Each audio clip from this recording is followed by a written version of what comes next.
The Rugby Championship is dying a slow and painful death. All the signs are there, and I'm here to tell you that it's time to kill this competition for good. And in this episode, you are going to get a front row seat to why this competition has run its course and what the future of Southern Hemisphere rugby will actually look like. And you know who agrees with me? Dr. Rassie Erasmus. That's who. You can get your hands on a Rassie bobblehead figurine for free if you visit the Scoin shop and make any purchase. South Africa's leading gold coin and bullion retailer, specializing in Krugerrands, rare coins and numismatics. Just like the Springboks, the Scoin shop is all about world-class quality and heritage.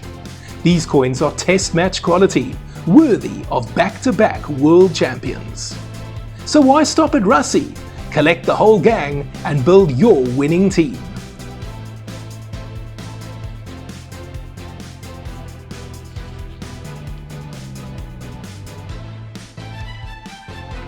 The Scoin shop has stores nationwide.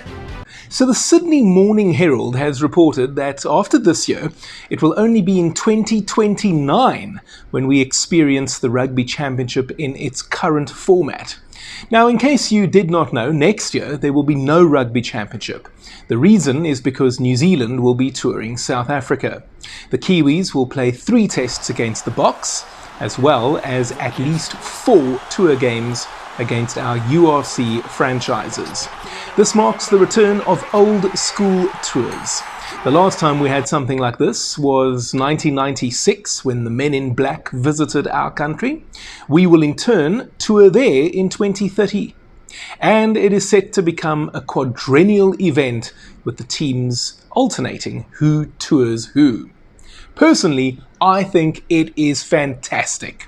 I fondly recall as a young boy waking up at 4 in the morning to watch our boys taking on teams like Bay of Plenty and Manawatu. Those were the good old days. Of course, it would inevitably be a freezing June, July or August morning, and I'd be armed with a hot chocolate or a Milo. Lekker memories. I think most fans also fondly remember those tours, and even when it was in our own time zone for that matter. Teams visiting us and playing our local times. For example, I will never forget France touring South Africa in 1993, and they had one hell of a battle against Western Province at a wet Newlands. So we're going to be getting more of that, and how cool that it will be the All Blacks coming first. The brutal truth about what these tours mean for Argentina and Australia is what no one is really talking about. SARU have already said they will organise matches against those two in 2026 in any event. My best guess right now is that it will be one-off tests. Now, understandably, they are complaining. Agustin Pichot, the former Los Pumas captain, who famously led them to the bronze medal at the 2007 Rugby World Cup, has accused us of being greedy. When I say us, South Africa and New Zealand. But he also concedes that there is a commercial reality at play here. The way I see it, there is an easy solution here actually. So for example, if we're playing the All Blacks in a 3-test series, Australia and Argentina can do the same thing, perhaps at the same time. Nothing stops them from doing this.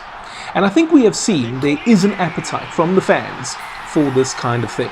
If you watched them play each other recently in Australia in the Rugby Championship, the stadiums were full. Now, I said this does not bode well for the Rugby Championship, and this is because in 2027 there will be a shortened version of the Rugby Championship. Remember, it's a World Cup year, so the teams will only play each other once, a truncated version. Further to that, plans are also afoot for the Wallabies to play 2 3-test series in 2028. So they're already there, right? And that renders a full Rugby Championship, or any version of it at all actually, as futile. So 2029 is the earliest we'll see another Rugby Championship as we are seeing it this year. And then don't forget 2030, we will tour New Zealand for a 3-test series. So there won't be a Rugby Championship that year either. And then in 2031, what happens? It's another Rugby World Cup year. So again, there'll be a shortened version of it. So what So we've got to wait for 2029 to get a proper rugby championship, and then maybe 2032 for the next proper one. This is not working, guys. This is not sustainable. Meters, South Africa. And here comes Jesse Creel. He carves them open. The Boks are in again. By the way, the Aussies will almost certainly organise a 3-test series against the All Blacks. That's the 2028 calendar, remember? And probably target us. Which means we can play them in 3, and then we can play Argentina in 3. Maybe, home, away, whatever the case may be. And I think that in itself is quite exciting. It'll be fun. Do you remember? I certainly can. 1993, we toured Argentina. There was the Battle of Tucumán. Remember that? We were there again in 96, also for 2 test matches and a couple of midweek games. I think it's great. Let's have more of that. I can see no reason why we can't play a 3-test series at home every year and a trio of tests away from home. And these will incorporate home and away tours every year for us. I think it's great. Further to that, you have 3 or 4 home tests against European teams, usually in July. And this time an advantage to the Springboks. Le Bok looks to set Esterhazen away, gets his pass free to Edward van der Merwe. Van der Merwe cuts them open, sends it to Mapimpi. Mapimpi turns on the afterburners and fires inside to Williams! And 3 or 4 away tests in November.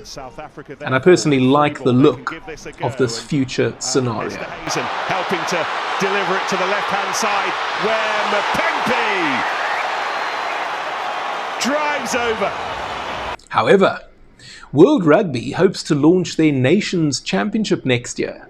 And I'm here to tell you, it already looks dead in the water, at least in its current guise. I'll give you the 2 reasons why World Rugby has already lost the war before it even began. The idea initially was that every team in the top 12 in the world rankings would play each other once through the course of the year. So it's the 6 nations, the Rugby Championship teams, Japan and Fiji. Those are your 12. And then you would have a playoff series at the end of the year with a grand final. So it was probably going to be semi-finals and a final. Sounds nice, but practically, what does this look like? How is it going to work? The 6 nations teams play each other at the start of the year, so that's 5 matches against 5 different sides. Then they could visit the Southern Hemisphere in July, assume they play 3 tests against 3 different opponents, so that's 8. Where do the other 3 come from? Perhaps home games in November. But then you need another weekend, or 2 or even 3, for those playoffs. Fixture congestion is the term, or the phrase, certainly not the word. But you could tell me it still works. Well, what about the Southern Hemisphere teams? We play each other every year twice, either home and away, or home or away. So we're playing 3 additional matches outside of this Nations Championship concept. And with the return to old school tours, it complicates the Nations Championship even further. If you ask me, it looks like South Africa and New Zealand, and now Australia too, don't give a damn about this Nations Championship. So good luck to World Rugby. Their other big problem is that the 6 nations in Rugby Championship are privately owned. So in that sense, they can't exactly tell us what to do. They can make suggestions, i.e.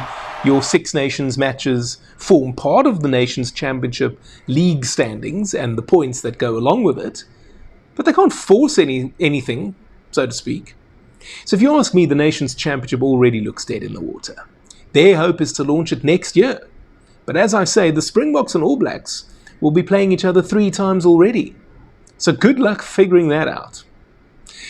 They could amend what they're trying to do, of course, perhaps introduce a conference system. 2 pools of 6, mandate that every team has to play each other at least once, and perhaps also throw in a couple of games against teams in the other conference. And then the top 2 in each bracket progress to the semi-finals and a final.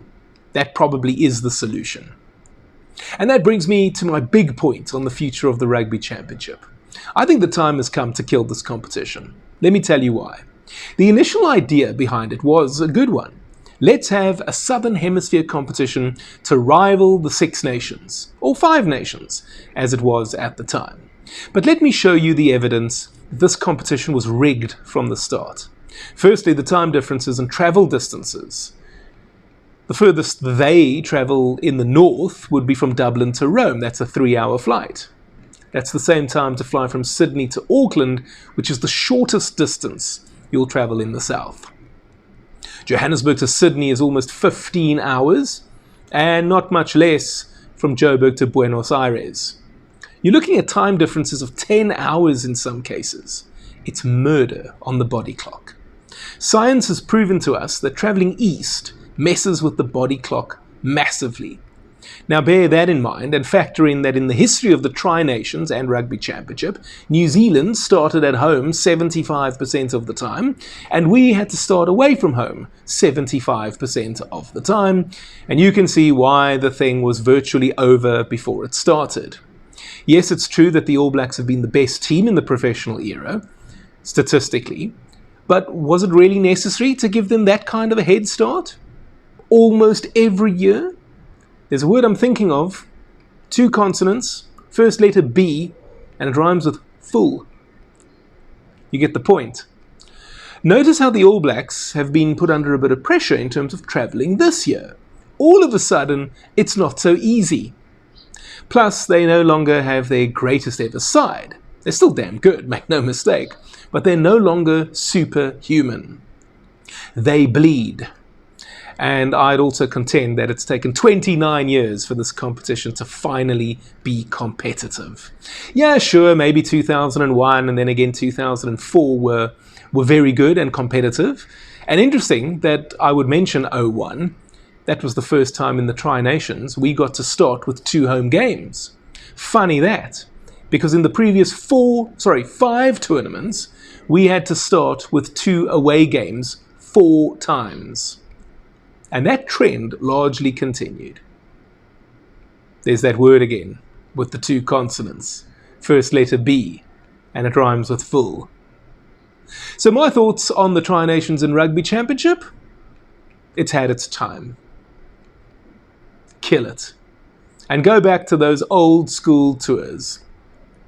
I'm confident we'll enjoy it a lot more. What's your take? Is the Rugby Championship a classic that must be saved? Or is it a broken system that needs to die so we can get back to what we all loved? Let me know in the comment section down below. And while you're down there, may I also encourage you to join my Patreon page. Your support helps me do this full time and go to Australia to cover the Rugby World Cup in 2027 from down under with daily coverage. If you sign up, you can get your name mentioned in my videos, get discounts on my soon-to-be-launched online merchandise store, even stand a chance to win the new Springbok jersey or biographies of James Small and Urban Etzebeth. You might also be able to have quarterly Zoom calls with me where we discuss Springbok players, matches and tactics, and you might even be able to get me to write an ebook for you on your favorite player. It starts from as little as $5 per month, that's US dollars, not Zim dollars, and if that sounds like something you want to be a part of, then head on over to my Patreon page and sign up right now. The link is in the description area below. If you'd like a bit more info on exactly how it works, I made a video for you here detailing everything you might want to know.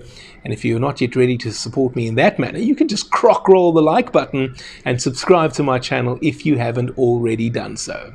And you know which competition we are good at? The Rugby World Cup. Why not enjoy this video I made counting down the top 10 Springbok Rugby World Cup moments? Enjoy, and I'll see you next time.